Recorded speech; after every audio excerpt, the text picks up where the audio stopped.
이부에 배우실 여러분들에게 하나님의 은혜가 있기를 축복합니다.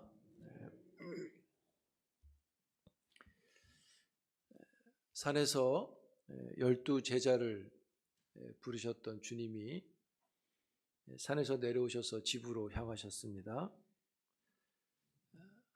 무리들이 집에 계신 예수님에게 모여듭니다.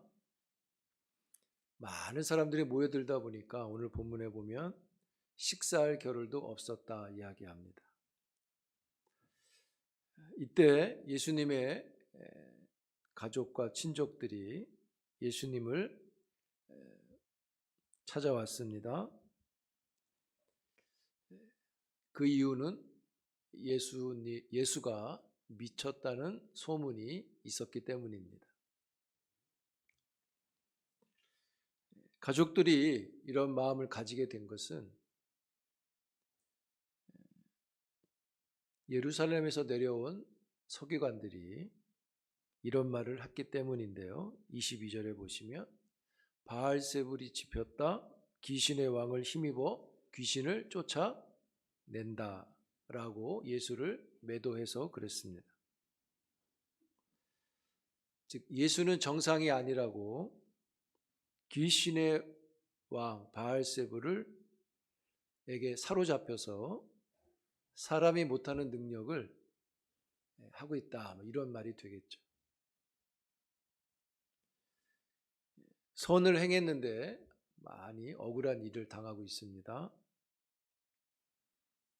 그래서 가족들도 미쳤다는 그런 이야기를 들었고 귀신을 때문에 그렇다는 이야기를 들었으니 찾아온 것이죠.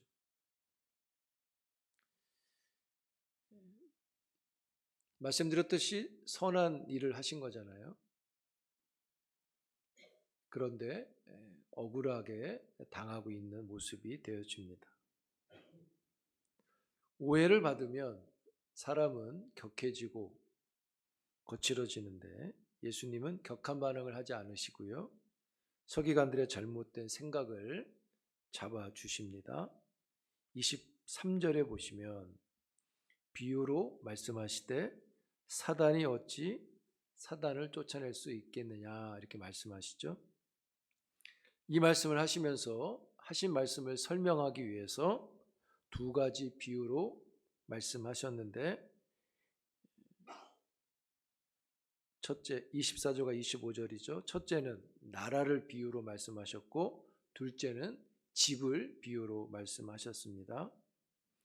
나라가 스스로 분쟁하면 나라 안에 자기들끼리 싸우면 우리식으로 말하면 내전을 일으키면 내전을 자꾸 하면 그 나라가 세워지겠냐. 집이 분쟁하면 마찬가지로 그 집이 세워지겠냐 하시는 거죠. 여러분 23절에 보시면 이 말씀을 뭐로 하셨냐면 비유로 하셨다고 되어 있어요.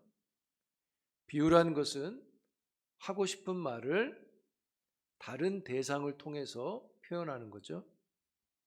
그러니까 예수님이 이 말씀을 하신 건 이걸 통해서 어떤 말씀을 하고 싶으신 건데요.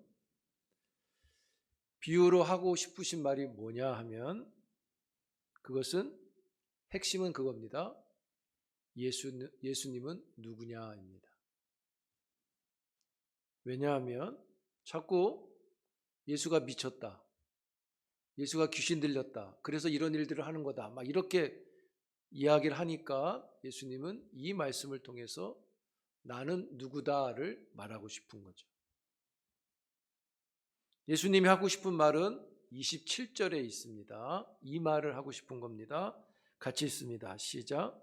사람이 먼저 강한 자를 결박하지 않고는 그 강한 자의 집에 들어가 강탈하지 못하리니 결박한 후에야 그 집을 강탈하리라. 이런 뜻인 거죠.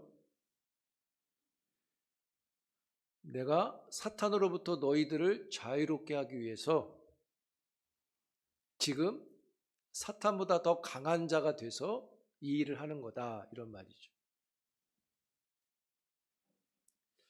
예수님은 누가복음 11장에서 이런 말씀을 하셨어요. 이와 비슷한 말씀인데요. 11장 20절에 보면 내가 만일 하나님의 손을 힘입어 귀신을 쫓아낸다면 하나님의 나라가 이미 너희에게 임하였느니라.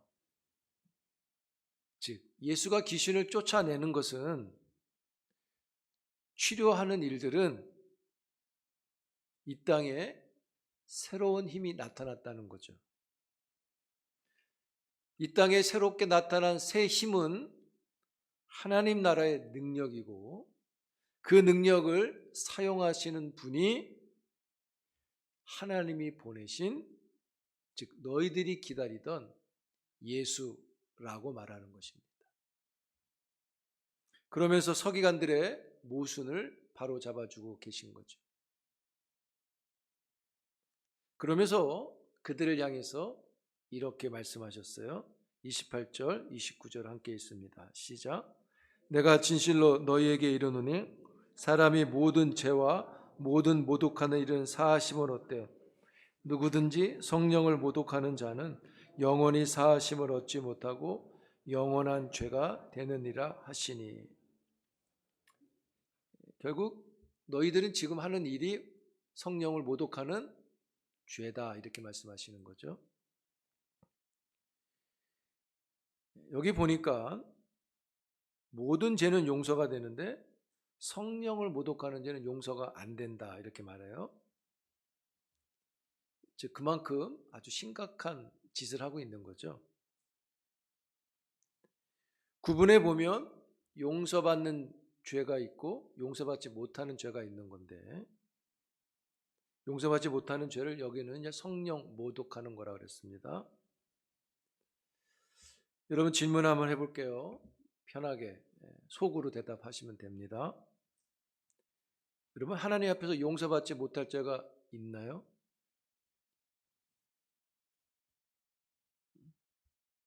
답하셨죠? 여러분 모든 죄는 이제 회개하면 용서가 있죠. 하나님이 긍휼을 베풀어 주십니다. 오늘 본문도 그렇게 얘기하잖아요.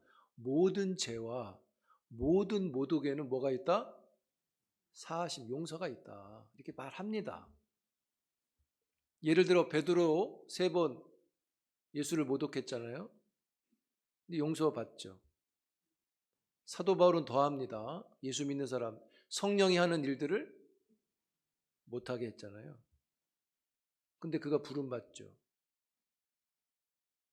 그런데 왜 여기서 용서가 안 된다는 죄를 이야기할까요? 성령 모독하는 죄는 뭘까요? 성령을 모독하는 죄가 무엇인지 이 3장 문맥에서 살피는 게 가장 좋습니다. 성령이 모독하는 죄가 뭐냐 문맥에서 보면, 먼저 모독이라는 것은 어떤 일을 할 때 가서 모멸감을 주는 거잖아요. 그렇죠? 무시하고 막 그러는 거잖아요. 그럼 먼저 성령이 하는 일이 뭐죠? 성령은 당연히 하나님의 구원의 경륜을 이루시는 분이죠. 구원하는 일을 하시죠. 여기서 말하는 성령의 모독죄는 성령이 하시는 구원하는 사역을 고의적으로 거절하거나 회방하는 것을 가리킨다고 보시면 됩니다. 성령이 하시는 일을 거절하고 외면하는 게 성령 모독죄가 되겠죠. 성령이 막 구원하는 일을 하는데 가서 그러는 겁니다. 뭐하러 구원해? 예를 들어 그딴 거 하지 마, 뭐 이런 식이 되는 거죠.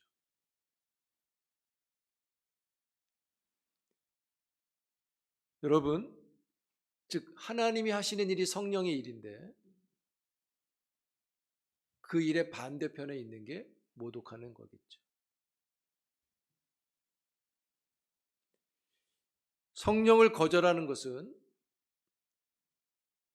구원을 얻는 것을 거절하는 것과 같은 거겠죠. 그럼 구원을 얻으려면 죄를 사함을 받아야 되는데 성령을 모독하는 일은 결국 죄 용서를 거절하는 것과 같은 것입니다. 그건 안 받겠다는 거죠. 그런 일 하지 말라는 거죠. 죄 용서를 받지 못하면 어떻게 됩니까? 영원히 죄 아래에 있는 거죠. 오늘 본문 뭐라 그랬습니까? 영원히 죄사함이 없다. 예, 용서를 못 받으니까 죄사함이 없는 거죠. 그래서 영원히 용서받지 못한다는 말은 당연한 말인 겁니다. 사람의 짓는 죄는 예를 들어 조금 싸구려 죄니까 용서가 되고, 성령에 모독하는 죄는 엄청난 죄니까 용서가 안 된다, 이런 뜻이 아닙니다. 그가 성령을 거절하면 구원이 없는 것이고, 구원이 없는 건 죄 용서가 없는 거. 죄 용서가 영원히 없게 되는 거겠죠. 영원히 거절하면, 믿지 않으면. 여러분, 이 말씀을 귀한 말씀으로 받으시기 바라요. 그리고 성령께 하시는 일에 참여하는 자들이 되기를 바랍니다. 성령이 하시는 일은 구원하는 일과 함께 우리가 그 구원을 영위해 가도록 우리를 인도하시는 일도 계속하시죠. 즉 믿음을 갖게 하시는 일도 하시죠. 우리가 믿음을 얻는 일에 참여할 줄 알아야 되는 것이죠. 성령이 하시는 일은 어떻게 나타납니까? 통상적으로 성령이 하시는 일은요, 공교회를 통해서 일하십니다. 할렐루야. 맞는 말입니다. 주님이 피로 사신 교회를 통해서 일을 하신다는 거예요. 그래서 여러분들이 교회 하는 일에 참여하는 것이 유익을 얻는 일이 되는 겁니다. 우린 점점 통상적이라 그랬죠, 제가. 이 일을 거절하면 안 되는 거예요. 근데 코로나 이후로 이런 일들이 우리에게 자꾸 익숙해져 가죠. 이겨야 합니다. 믿음으로 넘어가야 되는 것이죠.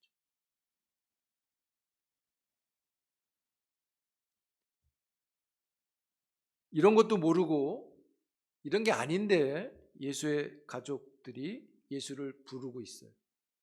걱정도 되고 하겠죠. 미쳤다, 귀신 들렸다, 귀신 들려서 저런 일을 하러 돌아다닌다, 이렇게 말하니까 답답함도 있겠죠. 찾으러 왔어요. 불러냅니다. 나와라. 무리들이 이 소식을 전해주게 되죠. 근데 예수님이 그 말을 듣고 누가 내 가족이냐라고 말씀하시면서 35절에 누구든지 하나님의 뜻대로 행하는 자가 내 형제요 자매요 어머니다, 이렇게 말씀하셨어요. 여러분, 예수의 가족은 하나님의 뜻을 행하는 자라고 말했어요. 하나님의 뜻은 뭘까요? 하나님의 뜻은 지금 예수가 하는 일이 하나님의 뜻입니다. 즉, 이 땅에 하나님의 나라가 임하게 하는 것이죠. 그래서 귀신을 쫓아내고 치료하시고 구원하시는 일을 하시는 거죠. 그게 성령이 하시는 일인 것이고, 하나님의 나라가 임하는 것, 이 땅에 구원하는 일이 일어나는 것, 복음을 통해서 있게 하셨고 성령을 통해서 있게 하셨고 부르신 제자들을 통해서 가까운 이웃에서부터 땅끝까지 나타나게 하는 게 하나님의 뜻인 거죠. 할렐루야. 이를 위해서 주님은 오신 것이고, 이것 때문에 함께 하자고 12를 부르신 것이고, 그리고 오늘 여러분들도 부르신 겁니다. 그래서 그 뜻 안에 있는 자들이 가족인 것이죠. 그리고 그 뜻을 몸된 교회를 통해서 해 가시는 거죠.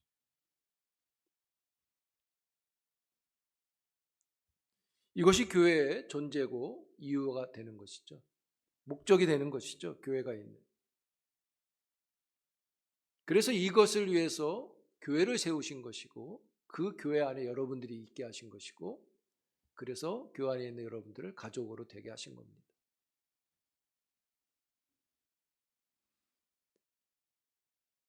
여러분, 오늘 본문에 말씀하시잖아요. 그렇게 하는 자가 내 형제고 자매다. 반대로 그렇게 안 하는 자는 가족이라도 가족이 아니라는 말이죠.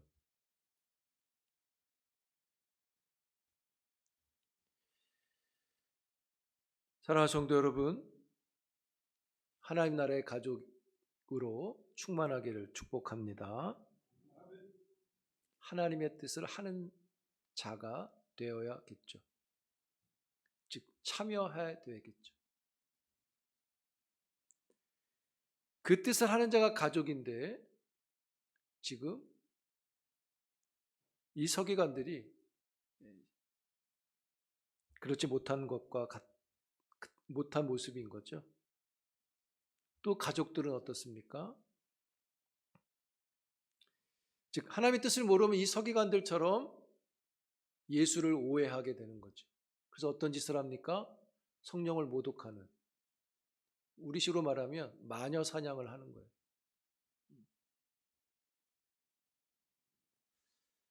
여러분 가족의 특징이라고 그럴까요? 가족이 갖고 있는 특징 중에 아주 대표적인 게 뭡니까? 가족은 함께 있는 거죠. 싸워도 또 같이 있어요. 뭐 집을 나갔다 해도 또 들어와요. 가족은 함께 하는 게 큰 특징이죠. 좋든 나쁘든. 근데 지금 공간적으로 보면 예수님의 가족들이 밖에 서 있습니다. 근데 예수님이 뭐라 그러십니까? 안에 있는 너희들이 지금 행하는 자로서 내 가족이다. 이렇게 말하죠. 예수와 함께하는 여러분 되기를 축복합니다. 빙빙 도는 서기관들이 아니라 함께하는 가족이 되는 게 있어야 되겠죠. 율법을 그렇게 많이 아는 사람들이잖아요. 그런데 그 율법의 유익을 하나도 얻지 못하고 있습니다.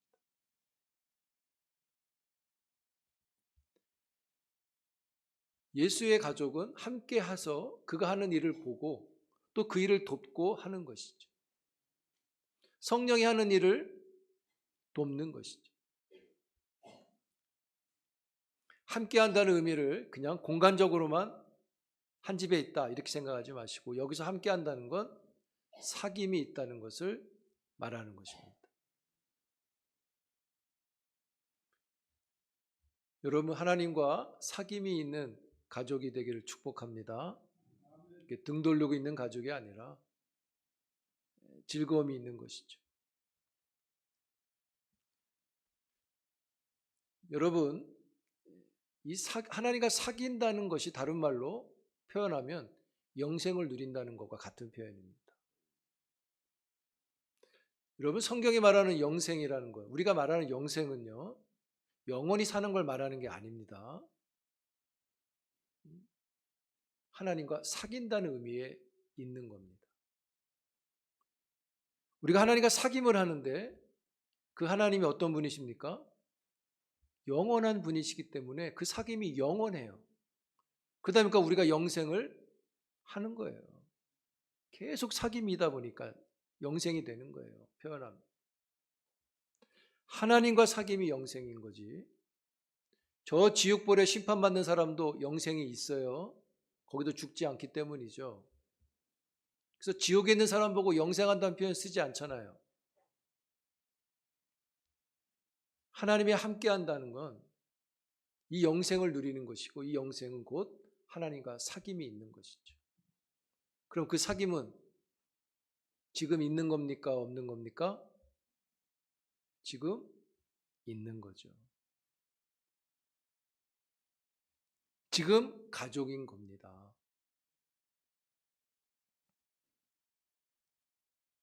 사랑하는 성도 여러분, 하나님의 가족으로서 이 충만한 은혜를 우리가 누려야 할 것입니다. 사귐을 위해서 함께 하십시오. 그리고 그 사귐은 사역적으로 참여, 동참하는 거겠죠.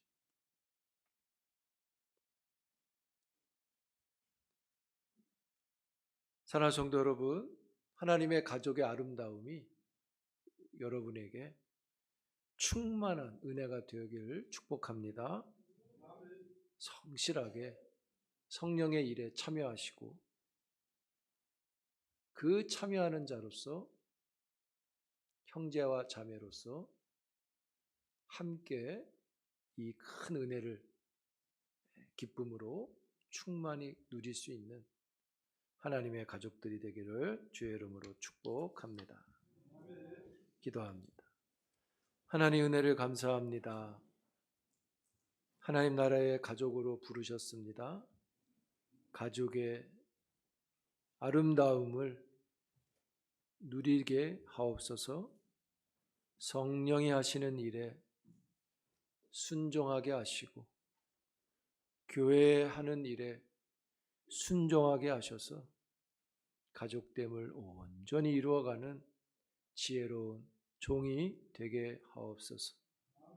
예수님 이름으로 기도합니다.